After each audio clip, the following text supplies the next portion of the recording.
Hey guys, and welcome back to my channel. My name is Chelsea if you are new.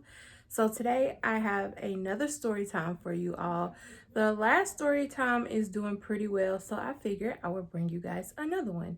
So if you're interested in watching, then stay tuned. So this story time is about a pool party. Now, when I tell y'all all these details, y'all gonna be like, OM freaking G, like it's crazy. The year was 2012.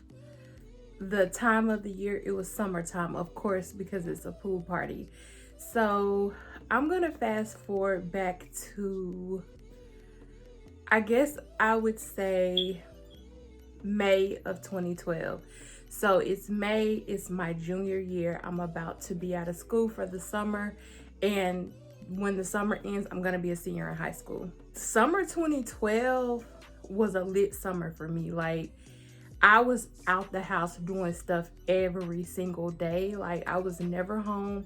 I was either gone somewhere, like in the streets, just out with my friends, just having a good time like a 17-year-old should be. So graduation rolls around and I was in the band. So if you're in the band, you have to play at graduation. So me and my friends, we did that because my core group of friends, they were in band with me as well. So we did the little thing at graduation, and then after graduation is all the after parties, all this and this and that. Well, I'm from a small town, so really people just used to get hotel rooms and have their after parties. So all of the after parties were like either at the casino hotel, or there's a resort, a golfing resort, and people had rooms there, and it was parties there as well. It was me and my friends, like I said, we party hopped. We started at the casino, then we ended up at the golfing resort that entire night. So in the midst of us party hopping, we didn't meet this guy because we already had knew him. So we knew this guy already. He was very popular around town. He was my classmate's big brother. And so everybody knew him. He was pretty popular, like I said, and he was really like a cool dude. We was hanging out with him. We was having a good time, having good conversations. Mind you, it was me and my friends. We was having a really good time.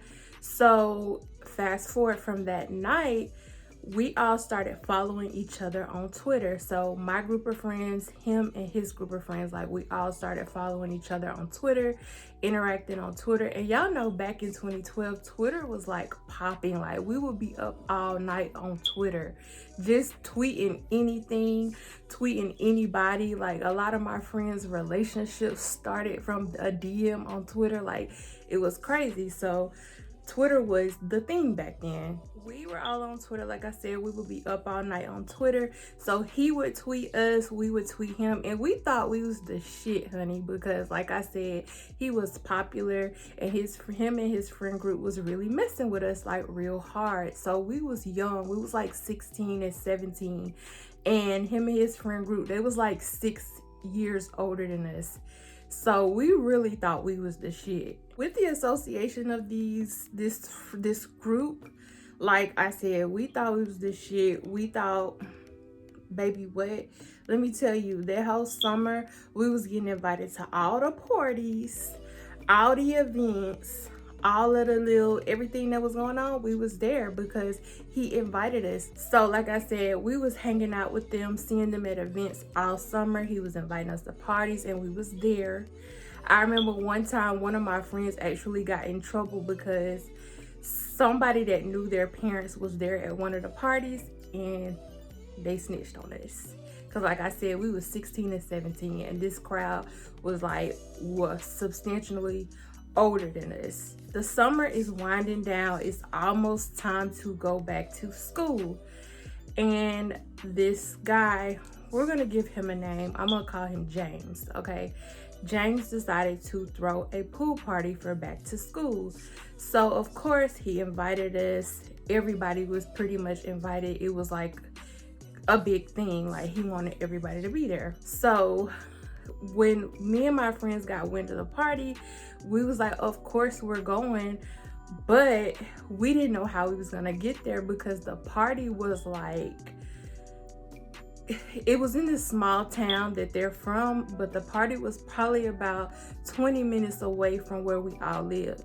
And I didn't have a driver's license, so I would only drive like around town. I didn't want to chance it going to another county just because, you know, my mama wouldn't let me do that. So I couldn't drive. None of my other friends could drive. So we had to figure out how we was gonna get there. I'm gonna fast forward to about a week prior to the party. So me and my friends, like I said, we was always out everywhere. It was one day we were in Walmart and we seen this girl that we went to high school with. She was younger than us. She was like 2 years younger than us. And so she was with this dude and this other girl, and this dude that she was with, he was so freaking cute. Well, let me clarify that. He was fine to 17-year-old me, because now 27-year-old me, I'm a friend with him on Facebook and he is not cute at all. So I was texting, I'm gonna call the girl who was younger than us, I'm gonna call her Danny. So I was texting Danny and I was like, who is that guy that you were with? He is so cute. She was like, do you want me to hook him up with you? Because I'll hook him up with you. He's single, this, that, and the third. So I was like, yeah, just give him my number. Well, she ended up giving him my number and we started texting immediately. And we kind of was like hitting it off or whatever, but I wasn't really putting like a lot of serious energy into it because, like I said, 2012 was a lit summer for me. So I already was like dealing with other people, but I just felt like, you know, let's kind of test the waters with this person. Fast forward a week to the day of the party. So I'm still talking to this person like we was talking this very day. So I want y'all to really keep this in mind for the rest of the story. This person who I'm talking to, who the girl hooked me up with or gave me his number, whatever, keep this in mind now. This very day, he told me he's single. He has nobody. Keep that in mind. So we had this other set of friends, this girl that I grew up with, like she literally stayed beside me like my entire life. So we weren't really, we were friends, but we weren't like close friends, but like we would hang out sometimes, or we would like go to parties together sometimes, and we would feel safe with each other because, like I said, we grew up with each other. Our parents worked together at one point, and like I've known her since I was a baby. So we would hang out here and there. So me and her, we were texting the day of the party because she asked us, were we going to the party? And I was like, yeah, we're going, but we really don't have a way. At this point, we was still trying to figure out how we was getting there. And she actually had a driver's license. So she was like, well, y'all can ride with me because I don't really have anybody to go with, so we can all just go together. So I'm like, okay, cool, that's a bet. So I ended up texting my other friend and I was like, okay, we have a ride. I just talked to, I'm gonna call her Tara. I just talked to Tara. She said that we can ride with her. And our other friend, I'm gonna call her Katrina. So she said we can ride with her and Katrina. We have a ride, that's that. So the party started, I wanna say it started at like 6 or 7. And Tara wasn't answering her phone. Like, we're blowing Tara up trying to figure out where the heck is she at, because we're ready to go. We see everybody posting on Twitter pictures of the pool. Everybody's there. They look like they having a good time. So I'm just like, all right, we look like we might not be going because it's getting later and later. And my mom had a rule: if you was not gone from the house by 9 o'clock, you wasn't going nowhere. It was like 8:30 at this point, and I'm like, I'm not gonna be able to go nowhere. Finally, like literally it was like 8:40. Tara calls me back and she's like, I'm on the way. I got tied up with some stuff, but I'm on the way. We still gonna go. We still gonna have a good time. At this point, it's late and it's like I don't even want to go no more, but I got my other friend here with me and she really wants to go. So I don't want to bag out and like say, oh, you can go, but I'm not gonna go, because like me and my friend, we stick together. I'm not gonna send her by herself, if that makes sense, because like I said, we was friends with Tara, but we wasn't really like that close with her, you see what I'm saying? So I didn't want to send her by herself with Tara and Katrina. Tara pulls up. We y'all, when I tell y'all, this is gonna be crazy. Tara pulls up. So she texts me and she was like, I'm outside your house. Come on, come on. So we got our stuff and we head outside. So first thing I see is I see somebody is in the passenger seat. So I'm just thinking that it is Katrina. Y'all, we get in the car. Y'all not gonna believe this. We get in the back seat. Katrina is in the back seat with us. Tell me who's in the front seat. I want y'all to guess. The dude that I have been texting for a week. He is in the front seat. Apparently, him and Tara, they been dating. Like, I cannot make this up. It was so crazy. And so, like, me and my friend, we was texting back and forth because we didn't want them to know what we was talking about. But she was like, oh my God, we're gonna give him a name. I'm gonna call him Antoine. I can't believe, I didn't know she was talking to Antoine, this, that, and the third, da, da, da. So I'm like, oh my God, this is so weird. And so, like, I didn't even make eye contact with him because it was just like, wow.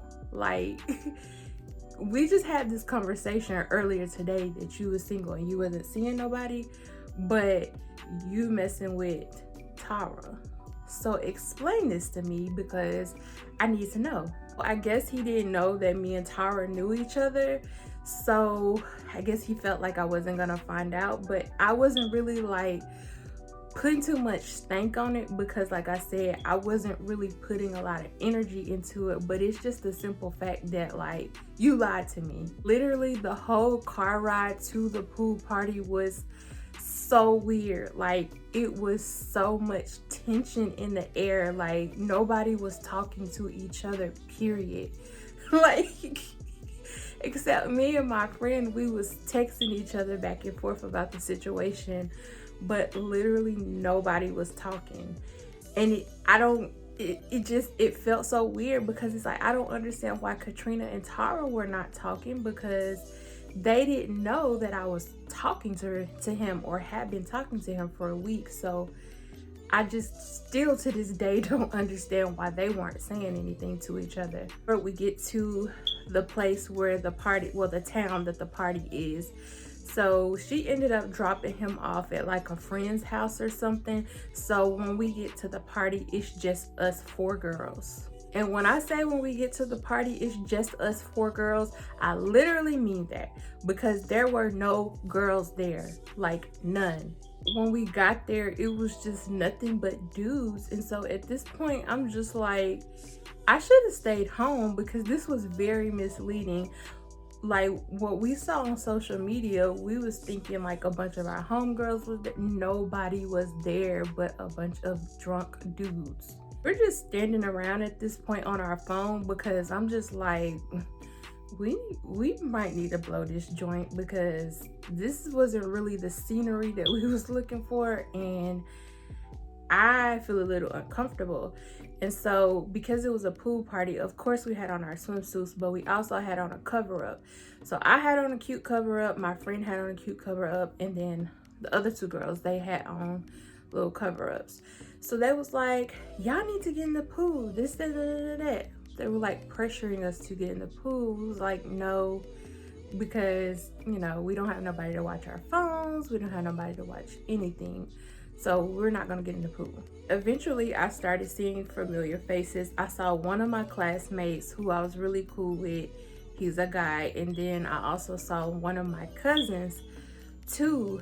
And so when I saw them, I kind of felt like, okay, I feel a little bit more comfortable because I know these 2 guys. One of them is my cousin and one of them is my classmate, who is also, like, I wouldn't say he was a friend, but he was an associate, and I kind of knew him really well, so I felt comfortable at that point. But mind you, when we get to the party, we never saw James, like, at all. Never saw him. I don't know where he was. It was his party, but we didn't see him the entire night. Then also, I can't leave this point out. They made us think that it was like this huge pool, like a pool that's in the ground.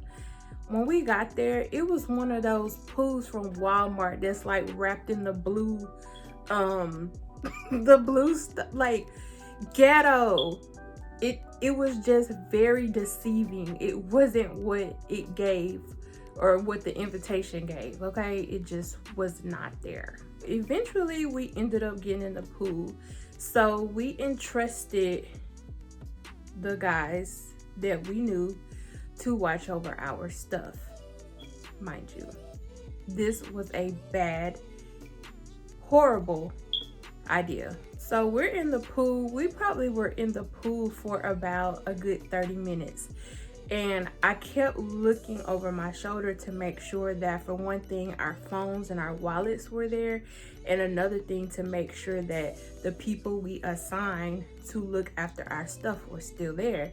And at one point they disappeared, so I got worried, and I told my friends. So we was like, okay, let's get out, make sure our stuff is still there. We got out the pool, y'all.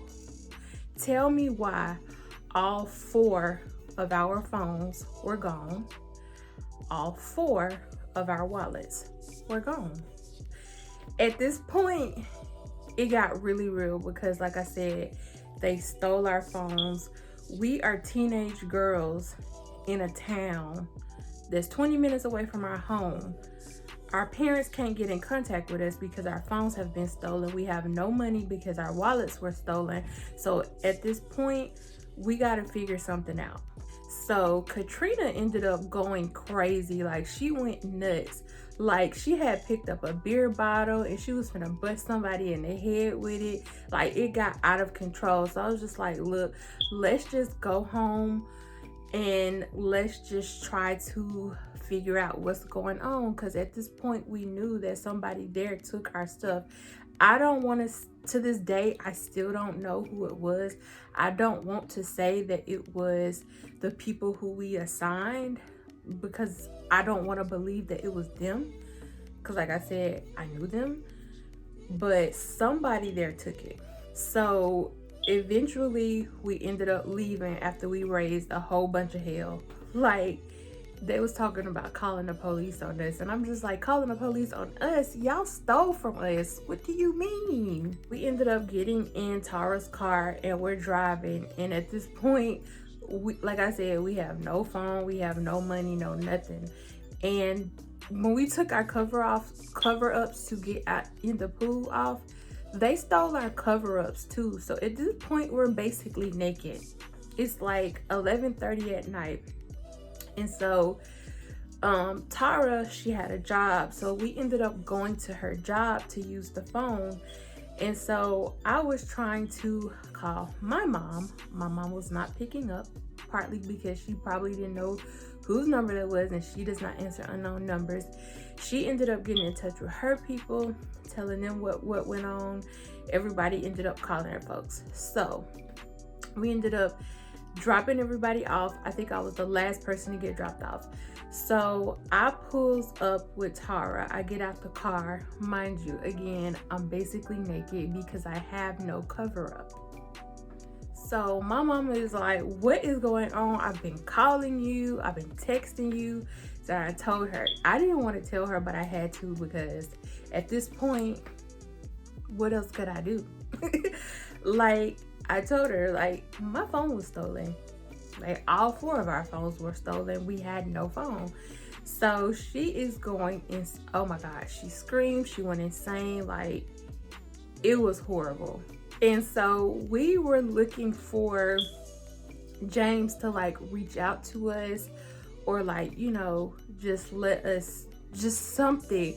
he never said nothing to any of us about it. No, I think he like DM'd one of us and was like, dang, that's messed up, but never said anything. So it's like, who was behind this? I ended up having to call AT&T, let them know what was going on with my phone. It was stolen, this, that, and the third. And then my other friends had to do the same thing as well. But me and my friend, because our phones got stolen, I don't know if our parents was trying to punish us for even going to the party or what, but our parents didn't get us a new phone right away. I had this old phone that, you know, those phones that slide up like that and it's got the full keyboard. I had that old phone. I think I had that phone like when I was in the 9th grade. Maybe my mama made me go back to that phone, and I had that phone for about 3 months, and it was so embarrassing. And then my other friend, she had a flip phone, so she was doing worse than I was, but it was horrible because Tara and Katrina, they had another iPhone within a week, but our parents decided to teach us a lesson, and literally I think I did not have another phone until like I said, 2 or 3 months. So not only did my phone get stole, the dude that I was talking to is dating one of my friends or somebody that I know and is pretty cool with. And I also have a trap phone. Like, I lost in this entire situation. It was just so bad. And like literally I would go to, when school started back, like literally I would never have my phone out. And when people called me, I would put my phone in my sleeve and be like, hello. I'm so embarrassed. Like, y'all have no idea. So then eventually, like, I think it was for my birthday, I ended up getting an iPhone 4S, whatever. Anyways, I can't remember, but I got an iPhone 4S, I believe. But that was the hardest 3 months of my life because that phone was giving trap. Okay, the moral of the story: everybody is not your friend. People don't really care about you like that, and you got to be cautious of your surroundings. That situation there really made me learn to really be cautious of my surroundings and who is around me, because having something stole from you just really takes you to like this place. I don't know about anybody else, but it just takes me to a really like bad place.